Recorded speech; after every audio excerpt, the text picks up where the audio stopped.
ఈ రోజుల్లో ప్రపంచంలో వన్ ఆఫ్ ది బెస్ట్ అయితే లాభం లేదు. ఈ రోజుల్లో ది బెస్ట్ ఆఫ్ ది బెస్ట్గా ఉండాలండి. అందుకే చదువు నేర్చుకోవాలి. చదువుతో పాటు తెలివితేటలు, జ్ఞాపక శక్తి వృద్ధి చేసుకోవాలి. లాజికల్ థింకింగ్ను డెవలప్ చేసుకోవాలి. ఇలాంటి విషయాలు అనేకం మనం ఇక్కడ ప్రఖ్యాత రచయిత శ్రీ ఎండమూరి వీరేంద్రనాథ్ గారు రచించిన చదువు ఏకాగ్రత అనే పుస్తకం నుండి తెలుసుకుందామా? ఇంకెందుకు ఆలస్యం, మెయిన్ వీడియోలోకి వెళ్దాం.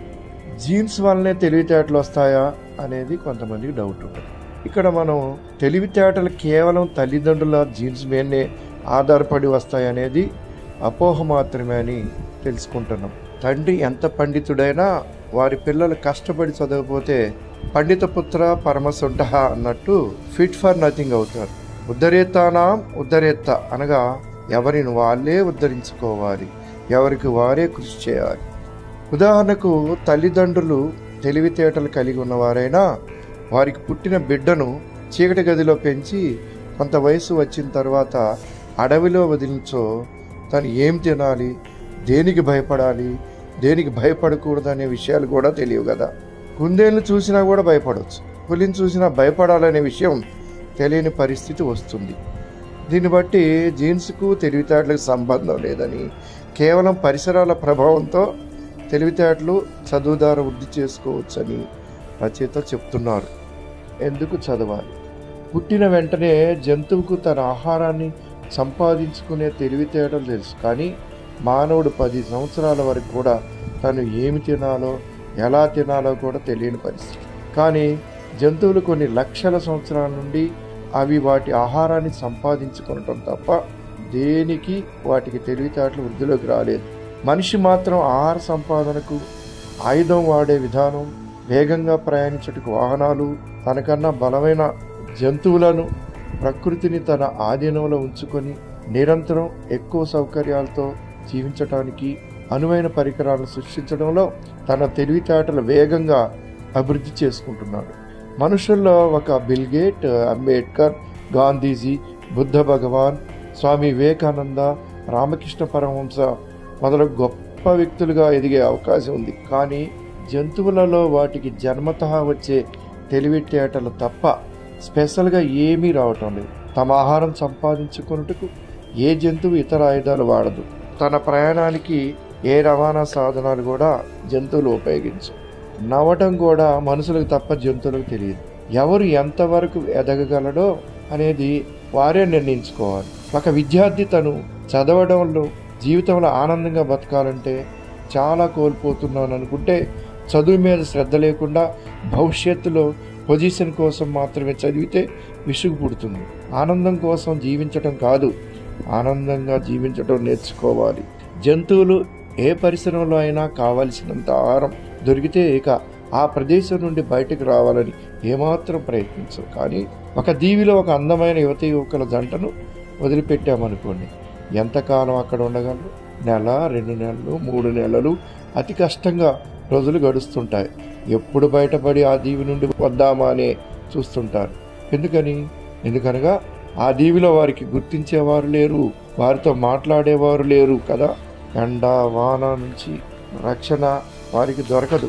ఒకే రకమైన ఆహారం దొరకటం, చూసిన ప్రదేశాన్ని మరలా చూడటం, అనారోగ్యం పాలైతే వైద్యం లేకపోవటం, పిల్లలకు వైద్యం, విద్యా సౌకర్యాలు లేకపోవటం, జంతువులకు ఉండే సౌకర్యాలకు మనుషులకు తేడా లేకపోవటం వంటి అనేక కారణాల వల్ల, ముఖ్యంగా కమ్యూనికేషన్స్ లేకపోవటం, చదువు లేకపోవటం, పైగా మనిషి సంఘజీవి అయినా ఎవరు చూసేవారు లేకపోతే ఖరీదైన బట్టలు, ఆభరణాలు కూడా అవసరం లేదు కదా.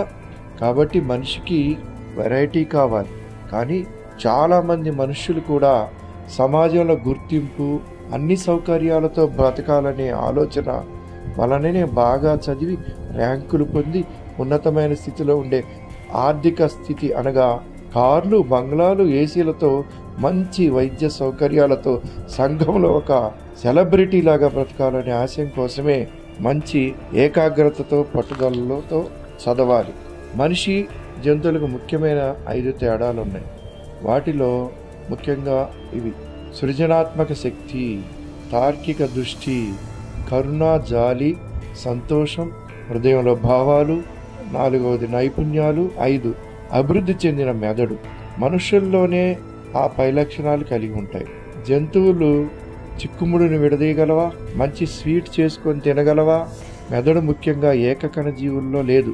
క్రమంగా మొదటి మెదడు అనేది అనిలిడ వర్గానికి చెందిన వానపాముల్లో బ్రెయిన్ రింగ్ అనేది ఏర్పడింది.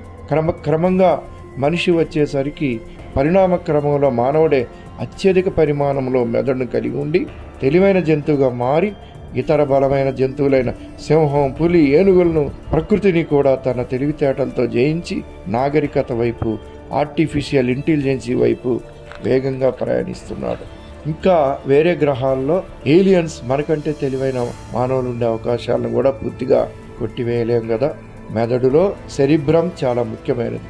ఇదే రంగు, రుచి, వాసనలను నిర్ణయిస్తుంది. దీనిలో 1000 కోట్ల కంటే ఎక్కువ నాడులు ఉంటాయి. మెదడు బొమ్మను చూస్తే మీకు సెరిబెల్లం కండరాలను అదుపు చేస్తున్నట్లు ఉంటుంది.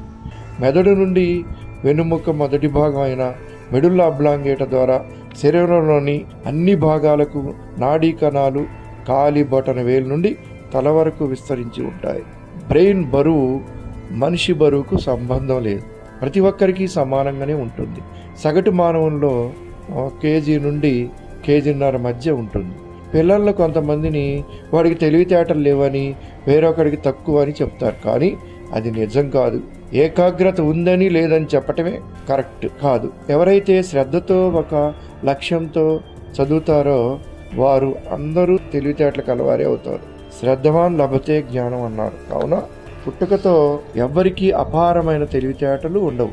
ఎవరైనా సాధన ద్వారా ప్రయత్నించగా సాధనముల పనులు సమకూరు ధరణిలో అన్నట్లు ప్రయత్నించాలే గాని అసాధ్యాలను సుసాధ్యాలుగా మార్చవచ్చు. ముగింపు చూద్దాం ఫ్రెండ్స్. ఈ వీడియోలో మనం మానవునికి జంతువులకు ముఖ్యమైన తేడా చదువు అని, ఆ చదువు పుట్టకతో ఎవరికి రాదని, శ్రద్ధతో నేర్చుకుంటేనే వస్తుందని మొదలగు విషయాలు నేర్చుకున్నాం. మరొక వీడియోలో మిగిలిన విషయాలను చదువు, ఏకాగ్రత గురించి చర్చించుకుందాం. అంతవరకు సెలవు.